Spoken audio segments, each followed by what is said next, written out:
हर वर्ष की भांति इस वर्ष भी आज प्रेस क्लब महोबा द्वारा दशहरा मिलन समारोह का आयोजन किया गया। कार्यक्रम में क्षेत्रीय पत्रकारों सहित जिले के सैकड़ों पत्रकार, नगर पालिका चेयरमैन संतोष चौरसिया, व्यापार मंडल के जिलाध्यक्ष भागीरथ नगायच, वरिष्ठ समाज सेवी विनोद पुरवार मौजूद रहे। मुख्य अतिथि के रूप में जिलाधिकारी मृदुल चौधरी कार्यक्रम में शामिल हुए। जिलाधिकारी का वरिष्ठ पत्रकारों ने पुष्प गुच्छ देकर स्वागत किया। कार्यक्रम के दौरान वरिष्ठ पत्रकारों और जिलाधिकारी ने अपने विचार व्यक्त किए। कार्यक्रम महोबा मुख्यालय के एक निजी गेस्ट हाउस में आयोजित हुआ। आज महोबा जिले के मुख्यालय स्थित एक निजी गेस्ट हाउस में आयोजित प्रेस क्लब के कार्यक्रम में जिलाध्यक्ष संजय मिश्रा ने बताया कि प्रेस क्लब द्वारा विगत 26 वर्षों से दशहरा मिलन का कार्यक्रम आयोजित किया जा रहा है। कार्यक्रम का उद्देश्य दूर दराज गांव ग्रामीण से आने वाले पत्रकार जिले की पत्रकारिता की नींव है। उन्हीं के माध्यम से ग्रामीण स्तर की खबरें प्रिंट और इलेक्ट्रॉनिक मीडिया तक पहुंचती हैं। प्रेस क्लब हमेशा से इस तरह के कार्यक्रमों का आयोजन कराता रहा है। कार्यक्रम में शामिल जिलाधिकारी मृदुल चौधरी ने संबोधित करते हुए कहा, चौथा स्तंभ हमेशा से ही अधिकारियों के साथ कदम से कदम मिलाकर चलता है। हमारे द्वारा जिले में कराए जा रहे विकास कार्यों की जानकारी लोगों को पत्रकारों के माध्यम से ही मिलती है। गांव ग्रामों में होने वाली खामियां भी पत्रकारों के माध्यम से पता चलती है। पत्रकार और अधिकारी समाज के बीच एक कड़ी हैं, जिनके माध्यम से हम लोग आम जनों तक बेहतर सेवाएं दे पाते हैं। हमें संविधान के दायरे में काम करना चाहिए। अंत में प्रेस क्लब के जिलाध्यक्ष संजय मिश्रा ने सभी को धन्यवाद देते हुए कार्यक्रम का समापन किया। प्रेस क्लब का संजय मिश्रा जी का, आपकी सभी टीम का धन्यवाद। प्रेस बंधु का, यहाँ पर अभी प्रतिभागी हैं। जैसे तिवारी जी कह रहे थे कि आपको मतलब प्रगति के जो आपका पथ है उस पर चलते रहना है, और आप देखेंगे कि जो प्रकृति का नियम भी है वो चेंज का है।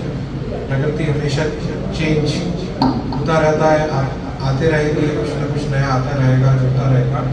तो आप लोगों को भी जैसे जैसे समय चलता रहे उससे बदलने की बहुत ज़रूरत है। जब हमारा देश आज़ाद हुआ और हमारे जो संविधान के रचयिता थे, उन्होंने जब संविधान रचा तो उसमें केवल कार्यपालिका या विधायिका या न्यायपालिका का उन्होंने उसका निर्धारण किया। बट आप देखेंगे कि जब उन्होंने राइट्स दिए तो उन्होंने 19(2) में अभिव्यक्ति की आज़ादी का राइट लिखा, जिसमें से प्रेस की स्वतंत्रता की बात होती है और आप सभी लोग उससे पावर ड्रॉ करते हैं।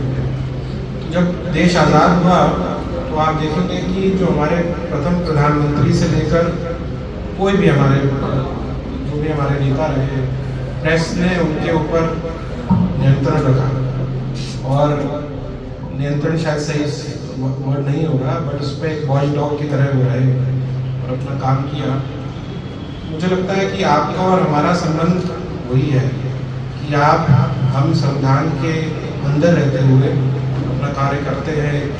एक बैलेंस ऑफ पावर रखा जाता है। बट जो सिविल सोसाइटी है, जो हमारे समान नागरिक हैं, उनका प्रतिनिधित्व आप करते हैं, उनके लिए आप अपनी आवाज़ उठाते हैं। और जब मैं यहाँ पर 2017 में जॉइंट मजिस्ट्रेट की तरह नियुक्त हुआ और मैं यहाँ पर रिटर्निंग ऑफिसर भी था, उस टाइम आप देखेंगे तो उस टाइम कुछ एक ऐसी चीज़ शुरू हुई थी, फेक न्यूज़ जैसे।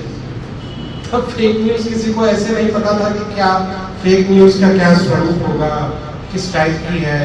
तो जब मैं रिटर्निंग ऑफिसर था तो मैं 10-12 को देखता था कि कोई सिंगल न्यूज़ नहीं होती थी जिसमें फेक न्यूज़ हो या कोई इस तरीके का कोई भी चीज़ आ रही हो जिसको आप ओपनली फेक कर पाए।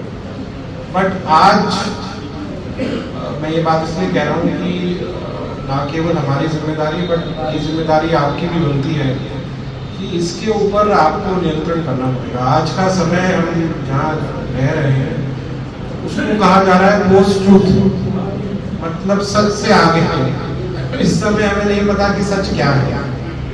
आप देखेंगे कि सोशल मीडिया पे इतना एक न्यूज़ के ऊपर इतनी तरफ से न्यूज़ आ जाती है कि आपको ये देख पाना बड़ा मुश्किल है कि सच क्या है झूठ क्या है।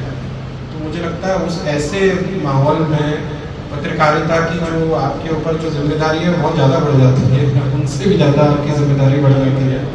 और आप सभी वाकिफ़ हैं कि अब हम मध्यवर्ती चुनावों की तरफ बढ़ रहे हैं और अभी हमारे यहाँ पर आसपास के हमारे जो स्टेट्स हैं उनमें चुनाव भी हैं। तो आपकी जिम्मेदारी उसको रखते हुए, क्योंकि जब देश आज़ाद हुआ तो आज़ादी में जो सॉवरेन डिक्लेयर हुआ वो पब्लिक हुई, पावर पब्लिक को दी गई, किसी एक ना नेता को ना किसी उसके अध्यक्ष को नहीं, सारी पावर पब्लिक को दे दी गई। तो आप उस पावर को चैनलाइज करते हैं और हमारे जब भी हमारे कोई इलेक्शन आते हैं, निर्वाचन होता है, तो जो पब्लिक की विल है, जो पब्लिक का जो मंतव्य है वो हम इलेक्शंस के थ्रू आगे रख पाते हैं। उसमें आपकी जिम्मेदारी बहुत बढ़ जाती है। मैं आपको आपकी जिम्मेदारी का बोध कराने नहीं आया हूँ, बट मुझे लगता है कि आपका और हमारा जो संबंध है वो कॉपरेशन का है। आप अगर मुझे ज़िला चलाना है या प्रदेश चलाना है या देश चलाना है, उसमें बड़ा ज़रूरी है कि मीडिया का सहयोग, मीडिया के साथ हमारा कोऑर्डिनेशन रहे। और ये भी एक्सपेक्टेड है कि मीडिया का भी हमें उसी तरीके से हमें समर्थन भी मिले। जो संविधान की सोच है, जो हमारे संविधान के निर्माताओं की सोच है, मुझे लगता है उसको बढ़ाना और उनके आगे उनके जो पक्ष हैं उन पर चलने के लिए हम लोगों को, जैसे तिवारी जी कह रहे थे, उसमें आगे हमें चलते रहना है। और एक चीज़ और मैं ऐड करना चाहूँगा, मैं आजकल आप देख रहे हैं, हम सभी देख रहे हैं कि हम लोग डेवलपमेंट के पीछे भाग रहे हैं। हमारे को बस इस समय डेवलपमेंट चाहिए, मतलब आप जहाँ जाएंगे डेवलपमेंट बहुत ज़रूरी है।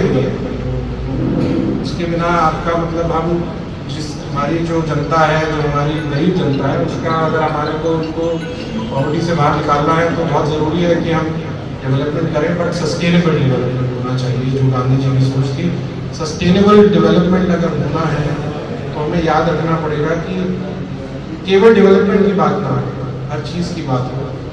तो मैं एक बड़े ही दार्शनिक की बात सुन रहा था, तो उन्होंने बोला एक ही चीज़ है दुनिया में जो केवल डेवलपमेंट ही करती है, उसका एक ही पर्पस है, केवल ग्रोथ। वो होता है कैंसर सेल।